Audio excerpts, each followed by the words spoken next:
What's up, musicians? Welcome to TML Trend Watch, where we bring you quick takes on hot trends that can impact your music career. Today on TML Trend Watch, where the money flows. Congratulations, you're a professional musician. Now how the hell are you going to pay your rent? Supporting yourself as a musician has always been challenging, and the situation now isn't necessarily harder or easier, it's just different. In the 20th century, musicians made most of their money off of album or CD sales, and if they were really lucky, sync royalties for use in a movie, TV show, or commercial. Touring was often a break-even effort to promote album and CD sales. Then, the internet happened. But the internet wasn't the first seismic shift in music revenue, and it certainly won't be the last. Recorded music revenues are around half of what they were in 2000 when CDs ruled the market. Why? Because streaming dominates recorded music now, and services like Spotify, Apple Music, and Tidal don't pay jack. Big hits generating millions of streams might only earn a couple $1,000s in royalties. Why is this? Way back when the baby boomers were coming of age as a fan base, society valued owning stuff, at least in the US. Back then, music fans might have owned dozens to hundreds of albums, and they didn't mind paying 2 or 3 times the prevailing minimum wage for each album. Concert tours were about stimulating album sales, so ticket prices for most bands were kept low to maximize exposure as long as they could cover their travel expenses.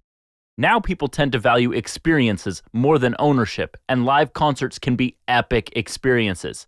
This has turned the music industry's revenue model upside down.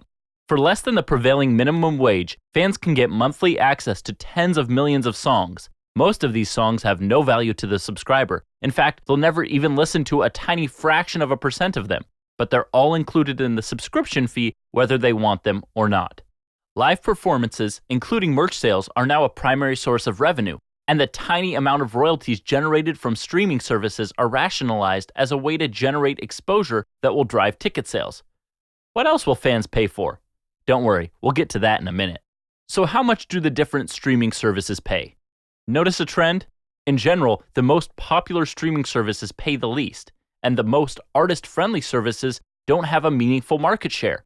As songwriters and musicians, we should all be rooting for Tidal and Rhapsody to win market share. And unless things change, it's best to think of streaming as a tool to build excitement for your shows, not as a way to pay your rent. Fortunately, even though recorded music revenue is down around 50% from its peak, live music revenue, the orange bar in this chart, continues to grow, reaching over $5 billion in 2018.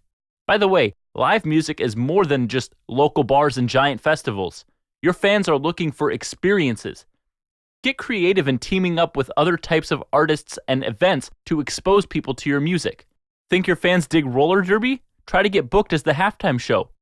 Think your music would create the perfect soundscape for an avant-garde modern dance troupe? Hit them up for a collab. Here are a few ideas for boosting your income. Focus on fan engagement more than numbers.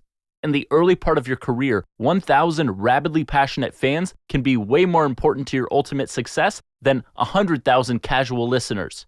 Rabid fans show up to support you at local gigs, they buy merch, and promote you to their friends on social media.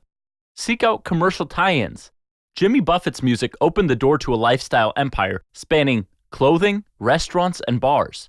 If you see a natural fit between your music and a brand you respect, Google their ad agency and track down their marketing director on LinkedIn. Hit them up and explain how your music could enhance their brand, venue, etc. Find artists who can create special limited edition merch or collector's edition CDs or vinyl.